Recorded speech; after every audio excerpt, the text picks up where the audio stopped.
সব মেয়েদেরই বিয়ের পর একটা স্বপ্ন থাকে, তার নিজের একটা সংসার হবে যেখানে শুধু তার কথাই চলবে।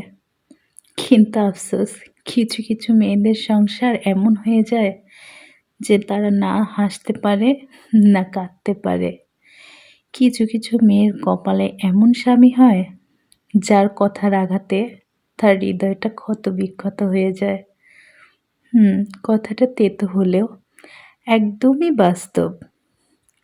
আমাদের সমাজে কিছু কিছু মেয়ের এমনই কপাল যে শ্বশুর শাশুড়ি ননদ আর স্বামীর কথায় তারা দিনে কতবার যে মরে তার কোনোই ঠিক নাই। কারণ একটা মানুষকে মারার জন্য বিষের থেকেও ভয়ঙ্কর হলো তাদের মুখের কথা। সেই কথার আঘাতেই সে মেয়েটাকে কিন্তু মানসিক রোগী আর একদম শেষ করে ফেলা যায় কথার আঘাতে। তো বন্ধুরা, আপনাদের জীবনে কি এমন আছে? থাকলে অবশ্যই লাইক কমেন্টে জানাবেন। ধন্যবাদ সবাইকে। আল্লাহ হাফেজ।